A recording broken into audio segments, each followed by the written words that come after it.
kitundu kya 25 nze lubuto Kyoto tuli wano ne Lawino abatumiddeko ye lwaki simuwa ne yeeyogerera kwata Lawino. Bannange omuzigo gw'ente bw'ogattamu amasavu g'omusu n'ogufumba ne gujja bulungi n'otabikamu lakula oba atika ogusiiga ku mubiri gwo olwaleero akawowo kaago ne katuuse enkeera nga kakyawoomera abakuliraanye. Lakula guba muyembe mu lukyoli oguba gwengedde nga gulimu akawowo akalungi ddala. Kale ate kye bayita atika mu lukyoli kitegeeza muyembe ogwengera ne guva mu kwengera ne gutandika okuvaamu akawowo akatali karungi. Lawino akugambye omuzigo gw'ente bw'ogattamu amasavu g'omusu n'ogufumba ne gujja bulungi n'otabika mu lakula oba atika ogusiiga ku mubiri gwo olwaleero akawowo kaago ne katuuse enkeera nga kakyawoomera abakuliraanye. Omuwala omukyolo omulungi kaalaala ow'ensingwe yalangajja bwe yeetona n'anyirira ne yeetika ensuwa enkyoli oba akasera akaggyibwako engalo oba ekyanza ekijjudde omubisi gw'enjuki abagutunya emitima gy'abavubuka abuguutanya emitima gy'abavubuka nja kujjako bw'oba ng'obisoma obubi biddemu. Omuwala omukyolo omulungi kaalaala ow'ensinge yalangajja bwe yeetona n'anyirira ne yeetika ensuwa enkyoli oba akasera akaakaggyibwako engalo oba ekyanzo ekijjudde omubisi gw'enjuki abuguutanya emitima gy'abavubuka n'abanga afumise effumu erya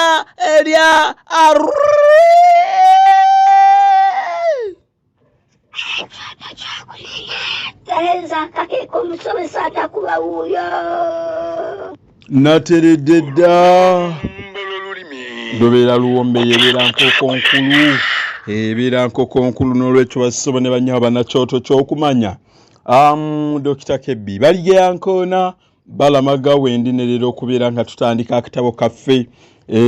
Lawino alina kyakonyeeko kye bayita ari mu lukyoli libeera ffumu abakyoli lye baakozesanga mu kulwana entalo liba ffumu liwanvu ddala nga liriko ebiso ebyogi ku buli ludda lwonna.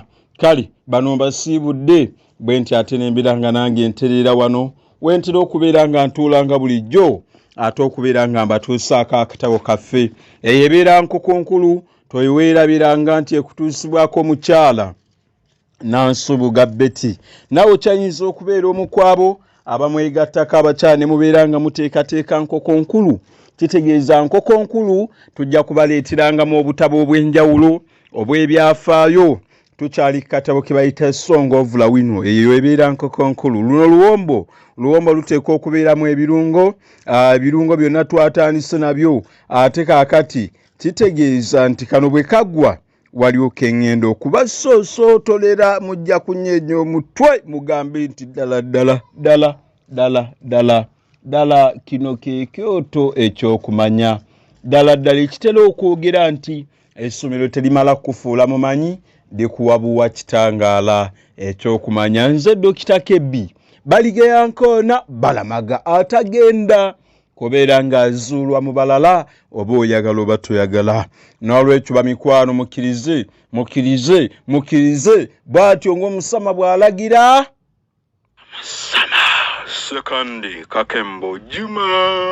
Sekandi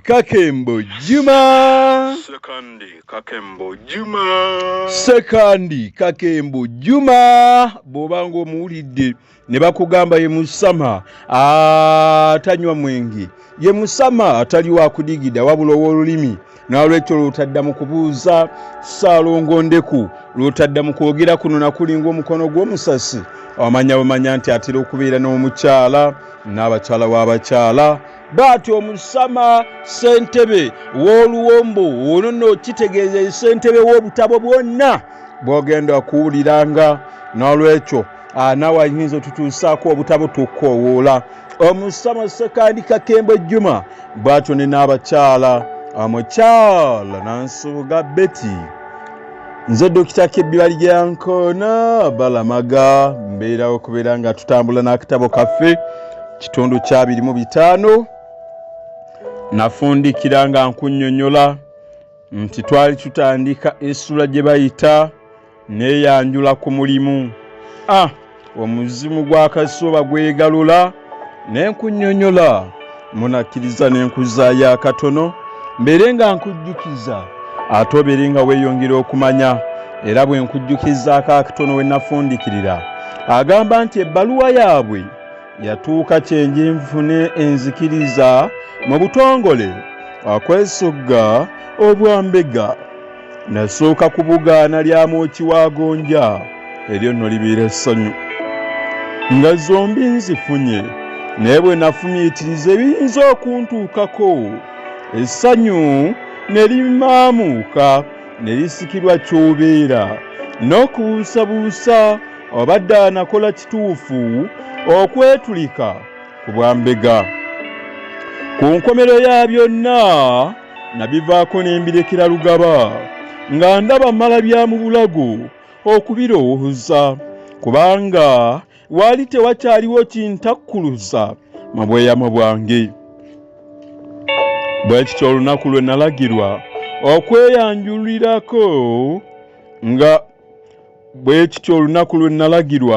okweyanjulirako ku mulimu gwange omujja lwagenda okutuuka ng'obugumu wamma bwe nnina ejjinja lidda ku bbali.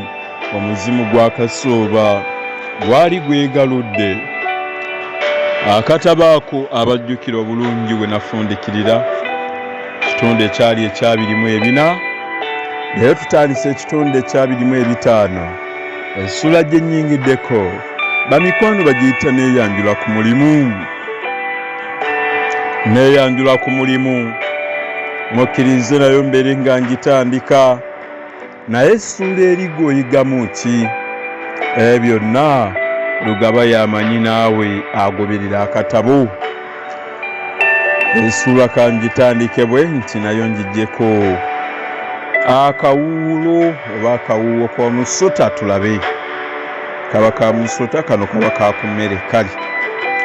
Bwe nava Emityana n'engugu y'enfankaali w'ebintu byange nasibira ku ndidde napangisa. Enfankaali y'ebintu b'ebintu ebingi. Enkeera neeyanjula ku mulimu ku ssaawa 2.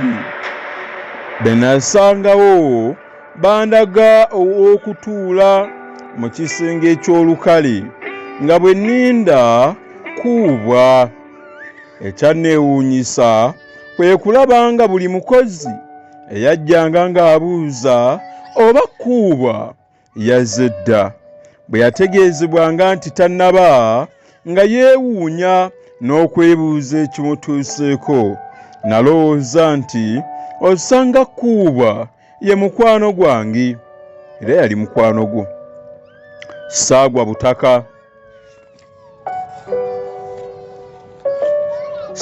butaka. Nagenda okuwulira nga abakozi balabulagana nga kuubwa bwazze. Nga nnoolwo akeetalo akali awo nkugambye nga kakirako ak'omusawo anaabaaga. Nali nsuubira nti kuubwa bw'anandaba ng'ajja nga nnyaniriza bulungi ng'era omuntu wamma gw'amanyi. Kyambuukako yampitako ku ttwe ng'atandabangako nga ne gye nali asuddeyo eriiso limu bumu. Ebintu byaffe bivengako. Omulimu toguleetanga mu lusaagosaago. Munywanyi Mukiibi Fulanka, munywanyi Jemba Richard, munywanyi Serumpanisa Frederico mbakubiddeko ngabo y'Abaganda. Nga wayiseewo akaseera katono abantu baatandika okuyitibwa kinnoomu nga beefubitika eyo mu zoofiisi dakinga mazze n'okwayuuyamu enfunda eziwera oluwalo lwange lwatuuka natwalibwa mu kisenge mwe nasanga kuubwa ne bane babiri bye bannyanjulira mwe nasanga kuubwa ne bane babiri be yannyanjulira.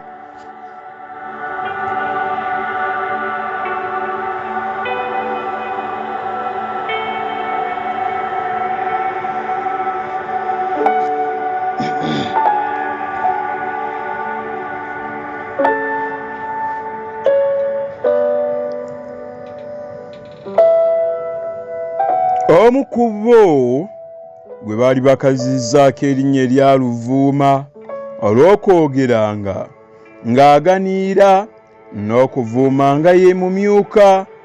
Yendako tonvuga bwotyo. Olunaku olw'okusitulirako lwatuuka ne tusitula. Wamma nedda. Natwalibwa mu kisenge mwe nasanga kuubwa ne bane babiri be yannyanjulira. Omu ku bo gwe baali bakazizzaako erinnya erya Luvuuma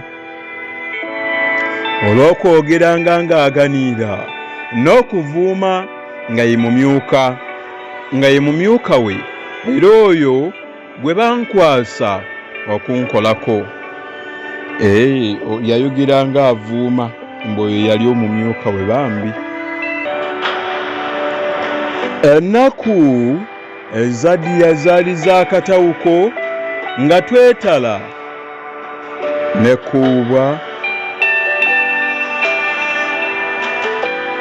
Ennaku ezaddirira zaali zaakatawuko nga twetala mu kukubwa ebifaananyi eby'okuteeka ku bbaluwa ez'okuntambuza, mu kugemebwa endwadde era n'okupimibwako ebyambalo by'obwambega. Olunaku olw'okusitulirako lwatuuka ne tusitula. Twasitula kiro era twagendera mu nnyonyi gaggadde naye ng'eri ng'edduka naawe n'osiima. Gye twali tugenda twagobayo nkeera mu ttuntu. Olwali okutuuka tebaatuganya na kutuulukoka nga tutandika mu ssomo.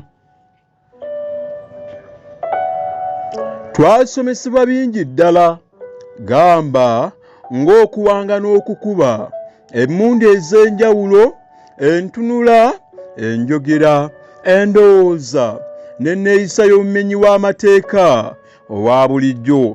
Twasoma n'ebirala 1000 ebikwata ku bukodyo bw'omulimu gwaffe. Twakulungula emyezi 9 nga twatika n'omusomo era olwaggwa nga tulaba lyatuleeta.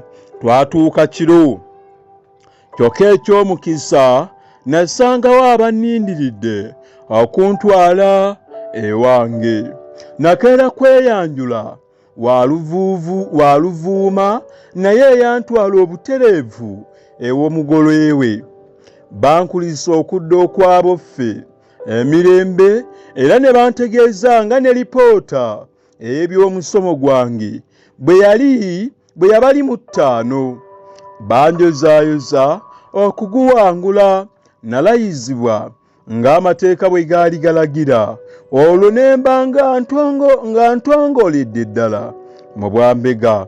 Omuzimu gwa Kasooba gwali gwegaludde.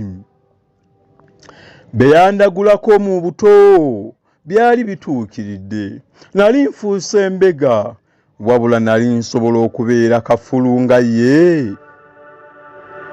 Nawumula olunaku lumu olwandibadde olwokubiri nga ndi ku mulimu nkakkalabya anti koonooweeka ate ne nnindiza.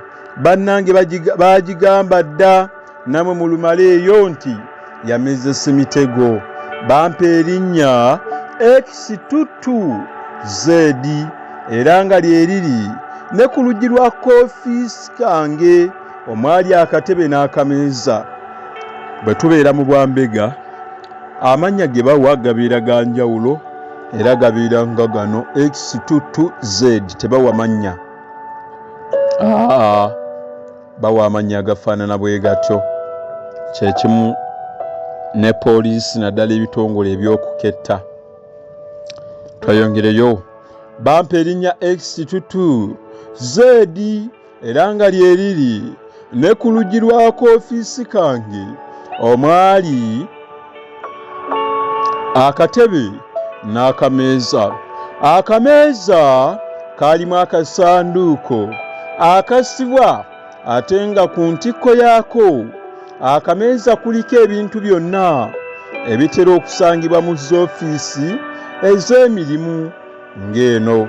Ku bisenge kwaliko essaawa ennene ey'ekide eyakikompolanga buli kitundu kya ssaawa n'essaawa ennamba. Nategeezebwa nga bwe nali ow'okukolegananga ne Luvuuma ku by'emirimu gyange. Luvuuma yali alabika bulungi, musajja mwangu atakaluubirira muntu yenna, atalumamba yadde okumiimiira era atekkaanya, era ne bw'omuteganya otya nga teyekkaanya. Entunula n'enjogera ye nga bisikiriza omuntu okumwesiga n'okukolegana naye obulungi.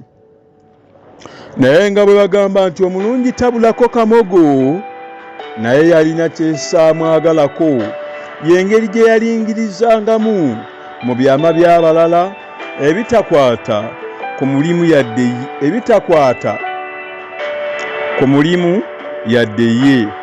Twewuunyanga nnyo n'okwebuuza ne twebuuza ekimunonoozesa ebitamukwatako, n'oluusi okubalagalirwa obwereere kaamulali gw'atalidde nga tetukiraba. Olunaku olwasooka lwaggwako nga sirina kalimu n'akamu ke nkoze, anti nga siraba ne wentandikira. Mukama wange yaliko gy'alaze, ate ng'abantu abala siyinza kubeebuuzaako ku kyemba nkola.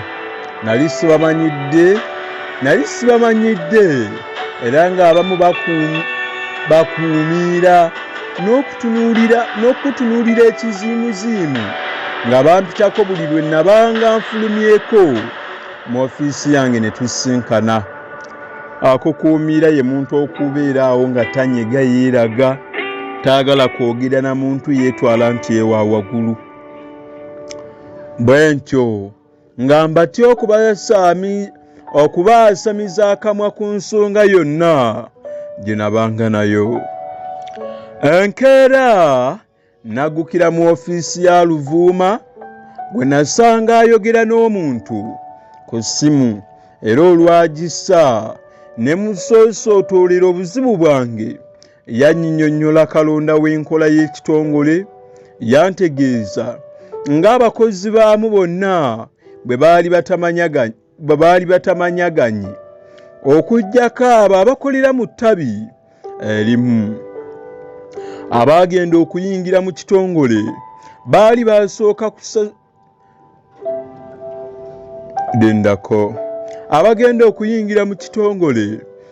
basooka kusunsulwa n'okukenenulwa mu ngeri ya njawulo nga tebannakkirizibwa. Bwe kityo tebaali bangi. Ekitongole kyali kiyitibwa Nalubaale era nga buli mbega aweebwa ennamba. Ennamba eyo nga ly'erinnya lye. Buli mbega agenda ku mulimu omuzibu yali ateekwa okugenda n'akalaadiyo kakuuluunye akakwata n'okuweereza ebigambo, era nga bulaadiyo buno bwakolebwa mu ngeri za njawulo. Olinga alina ekintu ekikulu ekyembagirawo kyagala okutegeeza ab'okukitebe nga kalaadiyo ako kakozesa, ng'asooka kwogera nnamba ye, n'azzaako erinnya ly'ekitebe ate n'akomerezaayo nnamba ye. Awo kwe kugereza ku yange nti singa nze mbadde njogera nandigambye nti Z22X Nalubaale 2Z22X.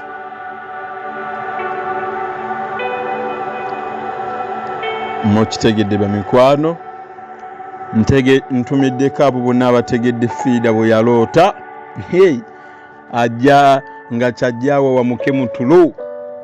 Abakitegedde mwenna mwebale nnyo, ffe tweyongeddeyo. Ng'asooka kwogera namba ye n'azzaako erinnya ly'ekitebe ate n'akomerezaayo namba ye. Awo kwe kugeeza ku yange nti singa nze mbadde njogera nandigambye nti Z22X Nalubaale Z22X. Ab'oku kitebe nga bannyanukudde, olwo ne mbategeeza kye njagala okubabuulira. Wabula singa ng'omuntu abeera mu kabi nga namba ye agiddamu emirundi ebiri ku ntandikwa. Nasika omukka, omutima ne gubuukamu, n'entunuusi ne zinkubira kumuukumu. Eky'omukisa omulungi, munnange teyandaba, naye Katonda wange nali nsokoddeyo. Kyama ki kino? Najjukira ng'ebigambo ebyo nali mbiwuliddeko Teewo lwe yalootera ewange. Simanyi bannange nga n'omuwala ono yali mbega, saabitegeera era sibitegeera oba ddala yali mbega. Naye nedda yali tayinza kuba, nedda nga tebumufaanana. Wabula ate muli natandika okwebuuza nti obanga teyali, lwaki yali anneekwekerera buli lwe mubuuza ebimufaako. Ebyo ebimu ku birowoozo ebyantabaala mu mwoyo gwange mu kaseera ako. Bwe twavaawo mukama wange n'agenda nga ndaga bakozi bannange.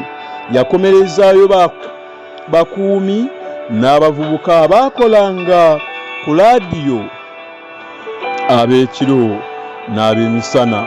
Ab'ekiro emmeeme yabakwanirawo, naye ab'emisana ne babuula, so nga bonna nali sibalabangako.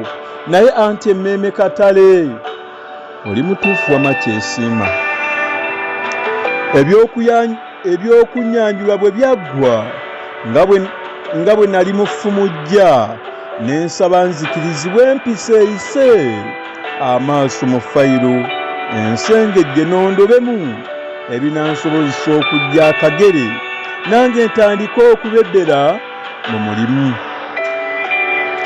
Nakkirizibwa, bwe ntyo natandika okufuukuula amafayiro ne mu kikangabwa, kubanga munnaffe omu yali atemuddwa mu nnyumba ye mu kiro ekyakeesa olunaku olwo. Omulimu gw'okufuuza bye nali neetaaga mu nfakaali y'amafayiro gwali muzibe ebitagambika, naye nange ne neefungisa masajja okutuusa lwe nanyumunguka n'okumuzuulamu mu bintu ebimu. Ekyanneewuunyisa kwe kubanga kumpi buli kantu akaali mu fayiro ezo nga mukama wange akakuba budinda. Bwe namala okusoma n'okutaba bye nali nzigemu mu mafayiro ne bye nali ndobye okuva mu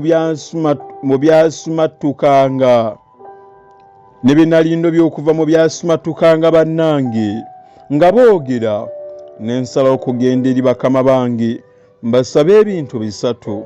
Bwe natuuka ku luvuuma ne byerema, ate ne bijjulira wakkuubwa.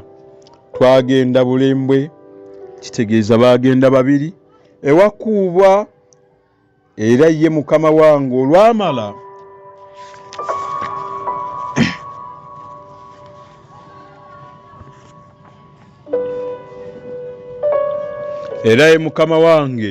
olwamala okwanjula ekyali kintutteyo nga yeddirayo mu woofiisi nga tusigala n'ekkuubwa.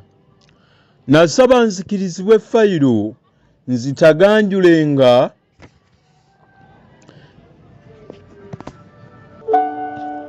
Nasaba nzikirizibwe fayiro nzitaganjulenga kiro n'ekyokubiri ngende nga bbalirirwe ku kitebe kyaffe ate kiro n'ekikomererayo akafaananyi kange kaleme kukuumirwa wamu n'obw'abalala era nzikirizibwe emirimu gyange ngikole nga sigoberera mateeka na bulombolombo bwa kitongole. Ekisooka yakikkiriza mangu wabula ebyasigalawo kwali kalumanywera nga tayagala kubita.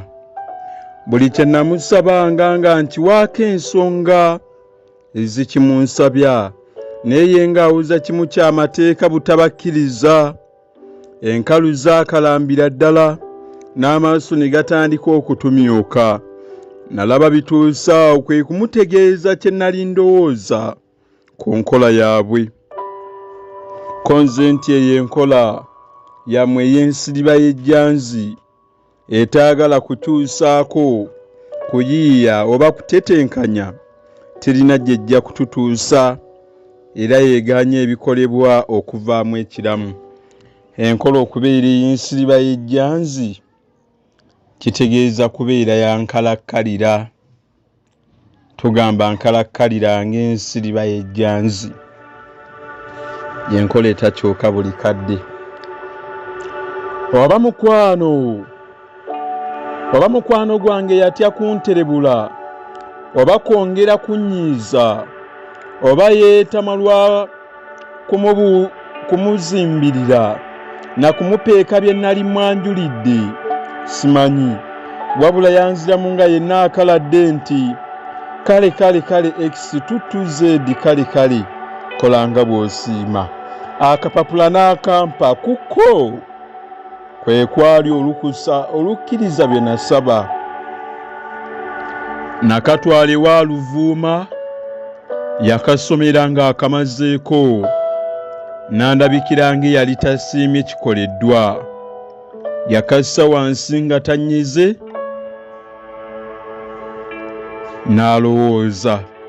Nalwirawo ddala nga nnyimiridde okutuusa lwe nakamusaba yagala akasigaze naye ne mutegeeza nga bwe nali nkeetaaga okumpisanga ku bakuumi.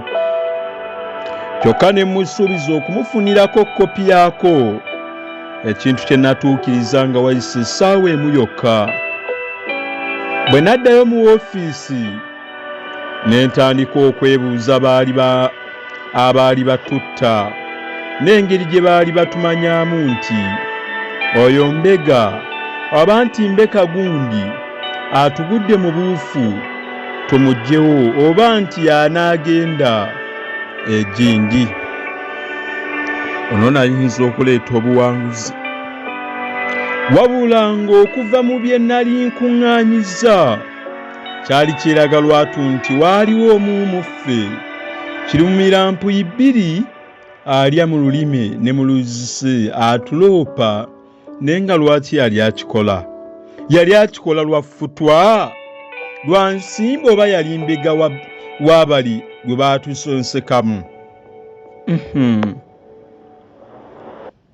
Boy child, Jesus Christ was born on Christmas Day. Kulwabannakyoto ky'okumanya mwenna Dr. Kebbi baligeyankoona balamaga mbaagaliza Ssekukkulu ajjudde emirembe n'essanyu naye temwerabira kwekuma bulwadde bwa COVID-19. Gondera amateeka ag'omwaka gw'olimu okusobola okulaba omupya. Tusinkaneyo nga tuli balamu. In Bethlehem, so the Holy Bible said, this boy child, Jesus Christ, was born on Christmas Day. Wano kyoto ky'okumanya tuba kitole ate mukuŋŋoonyo ne tubaagaliza Ssekukkulu ne bannaffe gwewulira. Nze Sekandi Juma Kakembo omuziranjovu omutuuze w'Erweza mu Makindye Ssaabagabo era ssentebe w'oluwombo lw'olulimi ku kyoto ky'okumanya. Njagaliza nnyo bannakyoto ky'okumanya bonna Ssekukkulu ey'essanyu wamu n'omwaka omujja 2022 ogw'emirembe. Okusookera ddala njagaliza omusomesa waffe Dr. Bikke Baligeyankoona nti taata weebale nnyo okusomesa eggwanga. Nyongera okwagaliza ab'ekika ky'enjovu bonna, ab'omu maka gange, bazzukulu b'abazirengedde, abatuuze b'eggolo mu Mawokota, mu ggombolola ya Ssaabawaali Nkozi, bannyinaze Naalongo Jamiida ne Sauda, wamu ne mukadde wange Dootiya Nakatudde Emeeru mu Bukomansimbi eri mu Buddu, nti mwekuume nnyo obulwadde bwa COVID wamu n'obutujju tusobole okuyita mu nnaku enkulu emirembe. Essomero terimala kufuula mumanyi naye likuwa ekitangaala ekyakamanya. Botereve essomero terimala kubeera nga likufuula omumanyi ne likuwa ekitangaala ekyokumanya. Oyo no bw'atyo bw'omuwulira omanya essentebe waffe Sekandi Kakembo Jjuma. Ebigambo bye bikulu nnyo ab'enjovu nammwe abantu ssekinoomu abagoberera mubeere nga mugondera ebiragiro by'omwaka guno gwe tulimu, amateeka tubeere nga tutuuka ku buwanguzi, era kyava abakubiriza okubeera nga mwekuuma. Buli kintu kijja kubeera nga kitambula kinawadda. Abaagala okubeera nga muvujjirira emisomo gyaffe oba tutuusaako obutabo obuddako, namba yaffe 70 27 ate 27 773 ate 27 ate 27. Enamba ekoyinza okubeera nga otufunira, era kale mukkirize ekitundu kino nakyo mbeere nga nkita. Ebitundu ebirala byonna mugenda kubeera nga mubifuna mpola mpola. Nze Dr. Kebbi Baligeyankoona Balamaga.